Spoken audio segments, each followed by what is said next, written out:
fair. And there's no way they don't know that they're not going to run their league into the ground. Are they just counting on Caitlin Clark being able to save it? If you lose one game, it's going to be a PR disaster. One game, if you lose a preseason game, it's going to be a disaster. Now you see, Recent developments suggest genuine possibility of work stoppage materializing within women's professional basketball. Fresh statements from Breanna Stewart and Sophie Cunningham indicate escalating tensions, though questions persist regarding whether athletes genuinely comprehend the optics surrounding their negotiating posture. Cunningham particularly appears intelligent enough to recognize certain rhetoric contradicts underlying realities, specifically claims that ownership proposals constitute unfair treatment, or failure to acknowledge potential organizational damage from confrontational approaches. Strategic calculations seemingly revolve around Caitlin Clark's drawing power, providing insurance against catastrophic outcomes. However, canceling even preseason contests would trigger severe publicity consequences. Any missed regular season game would constitute unprecedented disaster. Cunningham's recent comments characterize negotiations as stagnant. we got two sets of videos here. Let me play Sophie. We had a big old meeting this week. And? Negotiations are in process. To get things moving? In hopes of getting it moving, because it has not been moving at all. Both sides are kind of getting, frustrated, but I know us players are holding our ground, so it should be interesting. At the end of the day, depending on where these negotiations go, if you give these players what they want, you're going to get all the best players. Therefore, you're going to win. Therefore, your ticket sales are going to be up. Everything's going to be up. But that's... Major meetings occurred this week attempting to generate momentum where none currently exists. Both parties express mounting frustration, though players emphasize maintaining firm positions. The core argument presented suggests adequate compensation guarantees roster quality, which drives attendance and revenue generation. Negotiations ostensibly seek middle ground between competing demands. She characterized the situation as embarrassing, suggesting the sport has become ridicule subject. However, counter-arguments note this predicament stems from unprecedented growth rather than dysfunction. The league's explosive 3-year trajectory created novel circumstances, lacking precedent, generating confusion among stakeholders navigating uncharted territory. It's what these negotiations are, is finding where that middle is. Yeah. It sucks because it's how our negotiation, all that, how that's going, it's we're the laughing stock of sports right now. I don't think that that's true, though, because you guys are in this point because things are so different than they have been. The reason no one knows what the fuck to do is because the WNBA the last 3 years has, been on a whole new level than it ever was, so people are confused. Anytime you're in a position of leadership, yes, but just in a position to... Additional criticism targets leadership communication strategies.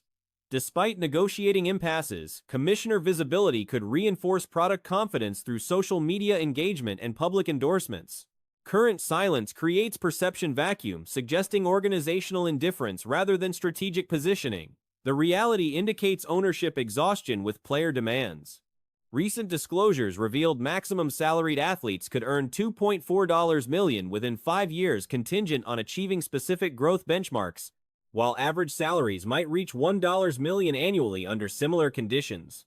These projections assume hitting predetermined performance metrics. Influence and empower other people. For some reason, our league doesn't do that. Everyone wants to be the star. Our commissioner right now, even though we're not agreeing on negotiations or barely even talking at all, she could still go on other social media platforms and be hey, I believe in our product. I love our product, because that gives off a different feel than just not saying anything and acting like we don't exist. No, it's because the WNBA owners and NBA owners are fed up with you guys. Stewart addressed strike preparedness explicitly. Players confront their inaugural revenue-sharing arrangement, departing from previous hard salary cap structures featuring two $220,000 maximum contracts with remaining compensation distributed downward. Current proposals substantially expand earning potential, generating optimism while simultaneously fueling skepticism. Players express concern about historical patterns where collective bargaining agreements disadvantaged athletes. Awareness of current market valuations, franchise assessments, expansion fees, underlying capital flows, reinforces conviction that compensation must reflect organizational worth. Athletes emphasize their indispensable role generating this value. They're fed up. I did a video yesterday evening where we found out that if certain growth markers are hit, the max players are staring at $2.4 million in 5 years. And that the average player would be staring at $1 million a year 5 years from now if these growth markers are hit. Metrics. One notable absence from demands, marijuana policy modifications apparently remain desired despite organizational reservations. Direct questioning about playing season forfeit elicited confirmation that strike authorization voting passed, granting formal walkout capacity backed by membership majority. Personal reluctance exists, given court time's importance for fans, communities, and competitive development. However, contract structure disparities between women's and men's leagues create pressure. Critical distinction emerges. Perhaps 10 to 15 elite players possess financial cushion surviving extended work stoppage, whereas remaining roster members cannot endure prolonged income interruption. Player Association reportedly provides support, resources, and necessities, but willingness to sacrifice season exists if demands go unmet, despite strong preference avoiding this outcome. It's crazy. It's going to get crazier. Breanna Stewart is going to talk about the fact that they are prepared to strike if they have to. I mean, for me, it's like this is the first time we're in a revenue shared model. So before it was like we had like a hard cap and we had a structure and you could have 220 max and everything else kind of trickled down. Now we're gonna like really. This admission inadvertently confirmed internal fracturing. ESPN previously reported divisions within union leadership itself. Stewart's comments verify that beyond top-tier talent, league majority lacks strike sustainability, yet commitment remains. Absent acceptable terms, games will not occur. Such action would generate massive publicity catastrophe. Public relations challenges already exist currently. Blow that out of the water, which is incredible. But I know, like, personally as WNBA players, it's like, well, we've signed however many CBA deals before, and we just don't want to get gypped. We don't want to feel like we're signing something and we're actually getting, like, screwed, because now we know how much you need us. We see the valuations between all the teams and all the things and the expansion fees, and it's like, no, there's a lot of money behind this, so, like, don't forget to pay us too. Are you sure you don't want a policy against weed? Are you sure about that? Ownership's strategic information leaks regarding proposal specifics and performance metrics reflect understanding that substantial fan segments favor management positions. Disclosure of significant salary increases and additional benefits, including housing provisions for certain players, generates mixed public response. 10-day contract holders receiving temporary accommodation seems reasonable. However, players drawing regular salaries averaging $500,000 annually, potentially escalating toward million-dollar averages, requesting employer-funded housing strains relatability. Average fans struggle connecting with such demands, particularly given salary trajectories. Fan support erosion continues presently. So it's just really a back-and-forth battle. Would you say y'all are prepared not to play this season? I know you want to, but would you say you're prepared not to play? We've approved the strike authorization vote, which means that we're able to formally lock out whenever we want because we have majority of the players' votes behind us. I think that for me personally, like the closer it gets to WNBA season, we're prepared to do it, to not play. But strike threats exacerbate this deterioration. Anticipated scenario involves subset of players eventually demanding play resumption, creating enormous pressure on negotiating committee to accept available terms and return to competition. Extended delays worsen perception problems for an organization already struggling with public image. The league's identity centers on two elements: Caitlin Clark as dominant star and primary revenue engine, and NBA financial subsidy maintaining operational viability despite perpetual unprofitability. These twin realities define public consciousness.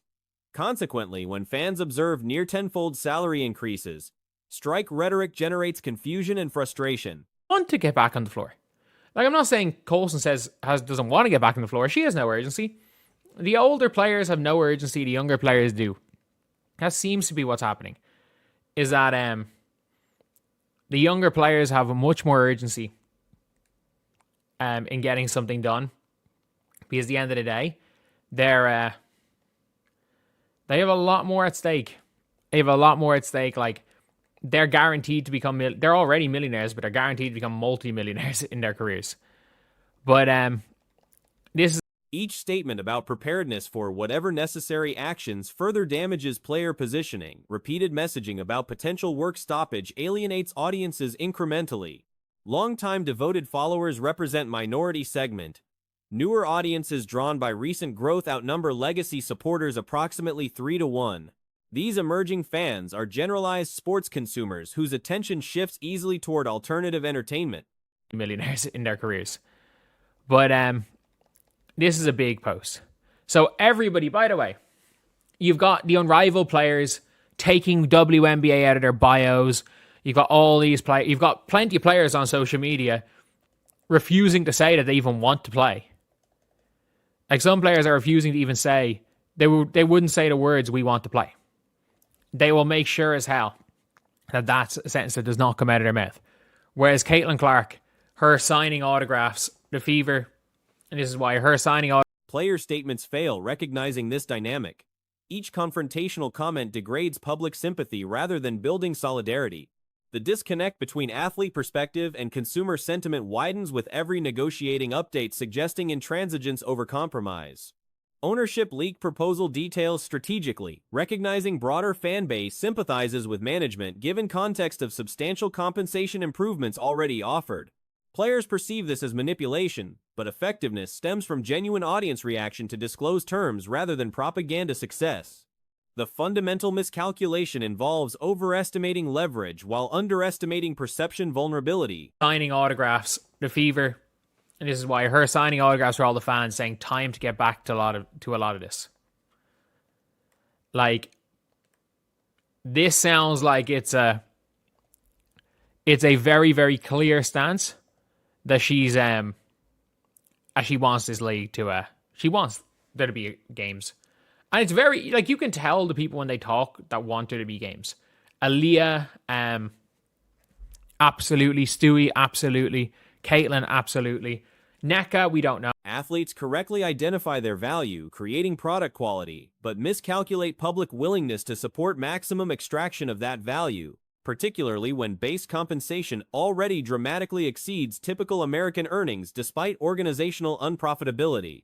Strike authorization represents negotiating tool rather than genuine intention, yet each public reference solidifies impression of unreasonable demands.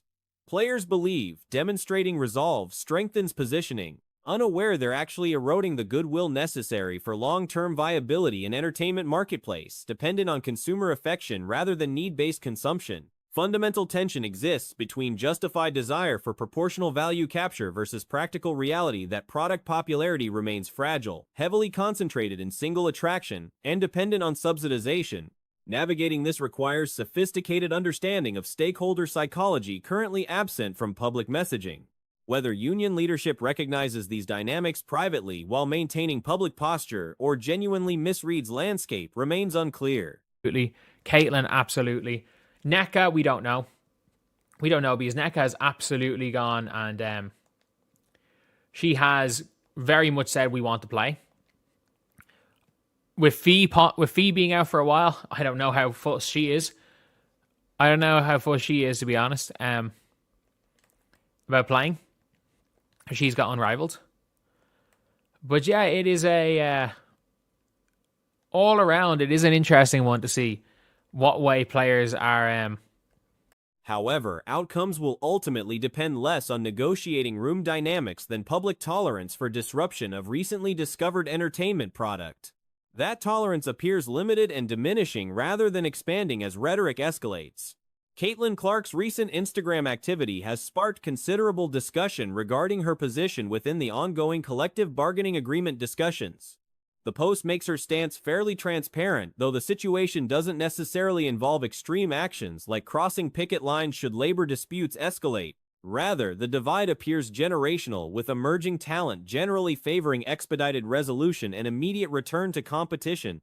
while established veterans demonstrate considerably less urgency about resuming play.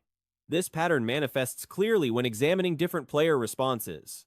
What way players are looking at this, and it's everyone being like, "Oh, Caitlin Clark, Caitlin Clark is going to agree with the players' union." It's like, man, if the players' union call a strike, I don't know what's going to happen. I don't know what's going to happen if they call a strike. Like, I don't think people realize that there are going to be players, and there are going to be players if they deem the strike to be caused by the unrivaled as being a reason for the strike being called. Younger athletes consistently emphasize their eagerness to secure whatever terms prove achievable and promptly resume competing. Conversely, veterans such as Sydney Colson display minimal pressure to expedite negotiations, not necessarily opposing a return to action, but certainly lacking the desperate timeline younger players exhibit. Natasha Cloud similarly communicates through her statements and social media presence that rushing back holds little appeal. The fundamental difference centers on what each group risks through prolonged negotiation stalemates. Younger players possess significantly greater stakes in swift resolution. They've already achieved millionaire status but stand positioned to accumulate substantially greater wealth throughout their careers, making lost seasons particularly costly. As being a reason for the strike being called that will never play an unrivaled. If they, I don't know how many, but there will be people. If they deem unrivaled as kind of wrecked the W, which won't play an unrivaled on principle. It's not going to help unrivaled in any way. But, this for me is probably the first time I've been like, okay, she has basically posted saying, not looking forward to it, it's time to get back to this. This economic reality drives their distinct approach to labor discussions compared to veterans who've already secured their financial futures. Clark's Instagram activity stands in stark contrast to certain other players' social media strategies during negotiations. Several unrivaled participants remove WNBA references from their biographical information entirely. Numerous athletes deliberately avoid any public statements suggesting desire to compete, carefully ensuring their communications never include phrases like "we want to play" or similar sentiment that might undermine collective bargaining leverage.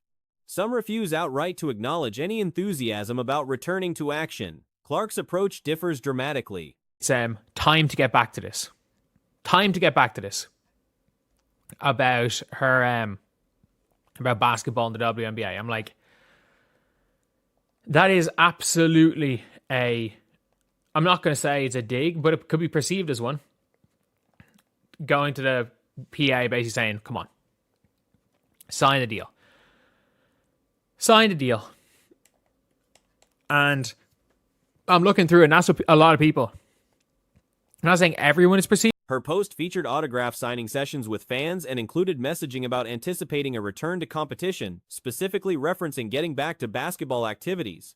The Fever Stars' communication style signals clear preference for league operations to continue and games to proceed as scheduled. This transparency allows observers to distinguish between players genuinely committed to seeing competition resume versus those comfortable with extended standoffs. Several prominent athletes clearly favor immediate return to play. Aaliyah Boston's statements reflect this urgency. Breanna Stewart similarly communicates strong desire for competition to resume. I'm not saying everyone is perceiving it as that, but there are a lot of people that are taking this post as a shot at the PA saying sign the deal. I don't know nor care. I don't know how true it is. I don't speak for Caitlin Clark. But at the end of the day, it